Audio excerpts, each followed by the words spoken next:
I spent the onset of my incarceration involved in the daily routine of drug use, jailhouse hooch, homemade wine, and prison violence.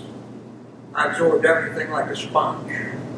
I focused on the very things that would affect my mental health in a negative way, and I continued to become more mentally ill as each day passed. In prison, every day is round. Same thing over and over and over. You're using drugs one day, you're using drugs the next. I spent my federal prison time in 4 different level 5 maximum security prisons, Lewisburg included. So there was no lack of prison violence, stabbings, and murders in my repertoire. 2 of my early years were spent at USP Lewisburg, which in the early 90s was an extremely violent and dangerous prison. I've been doing time since I was 16 years old, and I thought myself immune to the emotional effects of institutional violence and murder. I was transferred to Lewisburg as a sanction for attempted escape from USP Lompoc on the West Coast, located in California. During this attempt, I was shot by a round from a .308 caliber sniper rifle. I consider myself pretty tough after I survived that, but Lewisburg proved to be tough. During the first few days of my release to population status, I witnessed several murders. These murders usually come in sets of 3. So after 2 murders, it's kind of like watching your back, because somebody, number 3's fall. But after 3 came 4, 5, and 6. And I said, well, I'm in the wrong place, man. Over the next few years, I witnessed throat slashes, backstabbing, suffocation, panic, mental health illness, and various other forms of violent murder. I accepted it as there was no way to ignore it.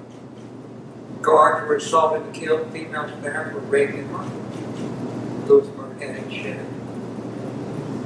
The stress level was up here somewhere, and it resulted in a sense of anxiety, panic attacks, and post-traumatic stress disorder. I required antipsychotic drugs to function, along with self-medication. Did my share of drugs.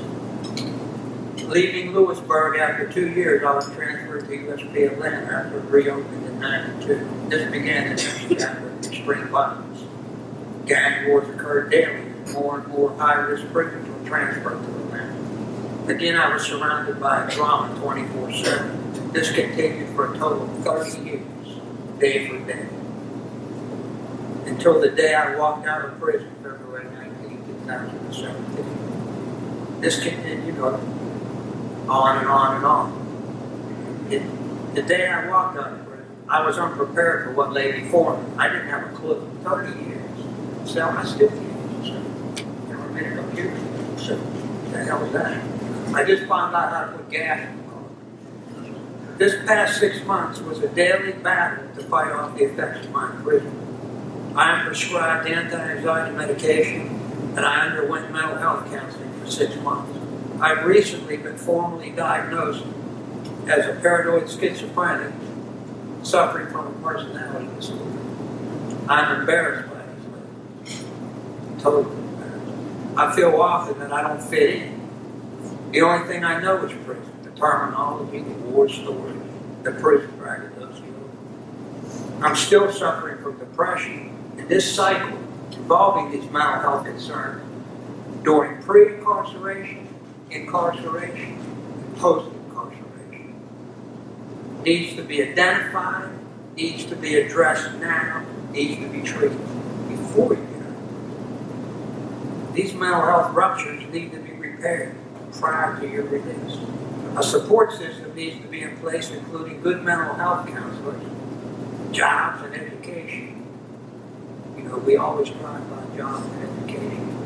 Trevor said, 12 years ago, I got a job delivering newspapers. That's the only job I could get. Out of the over 2 million incarcerated U.S. prisoners, which I just saw today was 2,300,000, the vast majority will one day be out.